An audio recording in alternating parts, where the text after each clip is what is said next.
नमस्कार दोस्तों, मैं डॉक्टर भावेश। आज की वीडियो में अपन बात करने वाले हैं एक important clinical condition, disease atherosclerosis या आर्टेरियोस्क्लेरोसिस। ये क्या होता है? जब किसी व्यक्ति के अंदर जो ब्लड के पाइप होते हैं, हर बॉडी में, ह्यूमन बॉडी में ब्लड के पाइप होते हैं। एक ऑक्सीजन वाला ब्लड लेके आती है और एक बिना ऑक्सीजन ब्लड को लेके जाती है। ये हमारे ब्लड के अंदर पाइप होते हैं। ये जो ब्लड के पाइप होते हैं, इन पाइप के अंदर यदि नॉर्मली हम बात करें, जो ब्लड के पाइप होते हैं, जैसे हमारी बॉडी में यदि कभी भी किसी प्रकार का प्रेशर बढ़ता है, ठीक है, लाइक ब्लड प्रेशर बढ़ता है, तो जो ब्लड के पाइप हैं ऑटोमेटिक फैल जाते हैं और हमारे प्रेशर को मेंटेन कर लेते हैं। और जैसे प्रेशर कम होता है, फिर पाइप ऑटोमेटिकली सिकुड़ जाते हैं। ये प्रोसेस हमारी बॉडी में लगातार चलता रहता है। अचानक से कभी आपको टेंशन हो जाता है, बीपी बढ़ जाता है, लेकिन बीपी बढ़ जाता है, लेकिन वो हमारी बॉडी में शो नहीं होता, क्योंकि हमारी बॉडी उसको मेंटेन कर लेती है, हमारी बॉडी उसको रेगुलेट कर लेती है, हमारी बॉडी उसको मैनेज कर लेती है ब्लड के पाइप को फैलाकर और फिर सुखाड़ कर। ये प्रोसेस चलती रहती है, ठीक है। ये नॉर्मली होता है हमारी बॉडी में। लेकिन जैसे-जैसे हमारी उम्र बढ़ते जाती है, एज बढ़ते जाती है, तो हमारी जो ब्लड के पाइप हैं, उसके अंदर कोलेस्ट्रॉल जमा होने लगता है।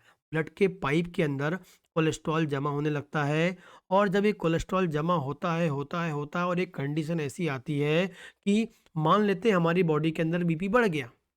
तो नॉर्मल कंडीशन में क्या होता था, हमारे ब्लड का पाइप फैल जाता था और फिर वो सिकुड़ जाता था ऑटोमेटिकली और बीपी को मैनेज कर लेता था। लेकिन मान लेते किसी व्यक्ति का बीपी बढ़ गया है और उसकी बॉडी के ब्लड के पाइप में कोलेस्ट्रॉल जमा हो गया है, और जब बीपी बढ़ता है और जब कोलेस्ट्रॉल जमा हो गया वाली जो पाइप हैं, वो प्रॉपरली फैल नहीं पाते हैं। एक्चुअली में क्या करते हैं, वो प्रेशर को मैनेज करने के लिए जो फैलने वाली जो प्रोसेस थी और सिकुड़ने वाली जो प्रोसेस थी, वो ख़त्म हो जाती है। मतलब एक प्रकार से ब्लड के पाइप की जो फ्लेक्सिबिलिटी थी फैलने सिकुड़ने की, वो कम हो जाती है, क्योंकि ब्लड के पाइप में क्या जमा हो गया है, कोलेस्ट्रॉल जमा हो गया है। और जब ब्लड के पाइप में कोलेस्ट्रॉल जमा हो जाता है, जिस कारण से ब्लड के फैलने की और सिकुड़ने की जो फंक्शनिंग थी, वो कम हो गई है। इस अवस्था को ही हम क्या बोलते हैं, एथेरोस्क्लेरोसिस या आर्टेरियोस्क्लेरोसिस बोलते हैं। तो जब किसी व्यक्ति में ब्लड के अंदर, ब्लड के पाइप में कोलेस्ट्रॉल जमा हो जाता है, जिस कारण से ब्लड के पाइप को फैलने की और सिकुड़ने की, मतलब ब्लड के अंदर के जो प्रेशर को मैनेज करने की जो प्रोसेस थी, वो कम हो जाती है, ना के बराबर हो जाती है। वैसी कंडीशन को हम क्या बोलते हैं, एथेरोस्क्लेरोसिस बोलते हैं।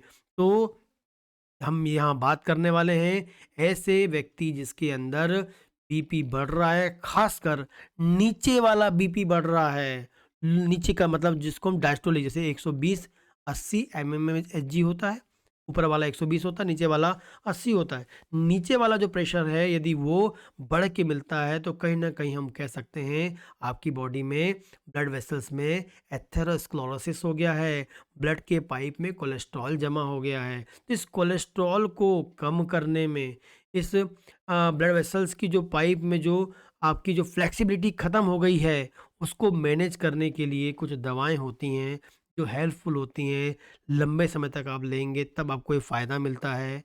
तो कौन-सी दवाएँ हम लोग देखेंगे? तो कुल मिला के कोलेस्ट्रॉल को निकालने में, कोलेस्ट्रॉल को रिमूव करने में एंड ब्लड वेसल्स की जो सिकुड़ने और फैलने की जो प्रॉपर्टी नॉर्मल वाली थी, उसको लाने के लिए इन दवाओं का उपयोग किया जाता है। जो भी मैं आपको यहाँ बताऊँगा, सब का सब एजुकेशनल पर्पज़ से होता है। ये इस वीडियो का डिस्क्लेमर है, आपको याद रखना है।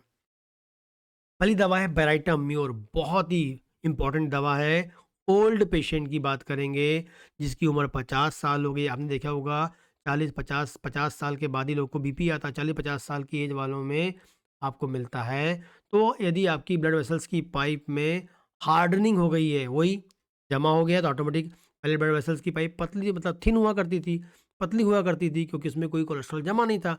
अब कोलेस्ट्रॉल जमा हो जाएगा तो मोटी हो जाएगी, तो हार्ड हो जाएगी, ठीक है। तो ओल्ड एज वालों में यदि एथेरोस्क्लेरोसिस है, कोलेस्ट्रॉल जमा हो गया है, तो बेराटाम्योर नाम की दवा बहुत ही लाजवाब होती है, बहुत ही फ़ायदेमंद होती है। ऑरमेट जो है, किसी की बॉडी में हाई कोलेस्ट्रॉल लंबे समय से था और उस हाई कोलेस्ट्रॉल के साथ आपको एथेरोस्क्लेरोसिस मिलती है। हाई कोलेस्ट्रॉल भी ब्लड में आ रहा है और साथ में एथेरोस्क्लेरोसिस मिल रही है, जो ब्लड वेसल्स की वॉल को डैमेज कर रहा है। ऑरामेट नाम की दवा के बारे में आप सोच सकते हैं, याद रखना है, ठीक है? कैलकेरिया फ्लोरिका, यदि किसी व्यक्ति में जो उनकी ब्लड वेसल्स की वॉल जो है, वो बहुत अधिक मोटी हो गई है और बहुत अधिक स्टिफ हो गई, स्टिफ मतलब वो फैल ही नहीं पा रही है। उसमें जो फैलने की, सिकुड़ने की जो क्षमता है, बिल्कुल ज़ीरो हो गई है। कैलकेरिया फ्लोर बहुत ही लाजवाब काम करती है। 6x में इसको यूज़ कर सकते हैं।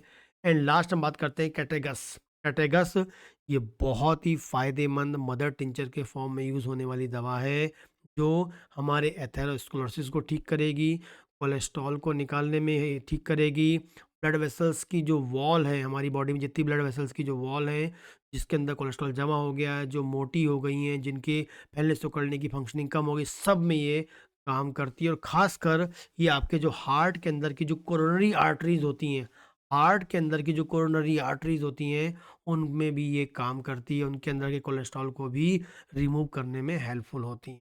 तो बेरेटम म्योर यूज़ कर सकते हैं ओल्ड एज में, ठीक है? एक हाई कोलेस्ट्रॉल के साथ है तो ऑरामेट यूज़ कर सकते हैं। बिल्कुल क्षमता खत्म हो तो कैलकेरिया फ्लोर। एंड लास्ट है कैटेगस मदर टिंचर, जो है आप यूज़ कर सकते हैं 5 से 10 बूंद सुबह, आधा कप पानी में, 5 से 10 बूंद शाम, आधा कप पानी में यूज़ कर सकते हैं। बहुत ही इफ़ेक्टिव दवा हैं ये। जब भी दवा लें, सील पैक दवा लें, अच्छी कंपनी की दवा लें, ताकि रिज़ल्ट आपको अच्छा मिल सकता है, ठीक है? तो इन दवाओं को यूज़ करें।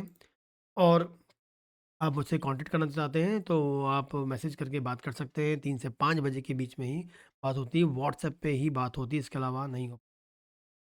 नमस्कार।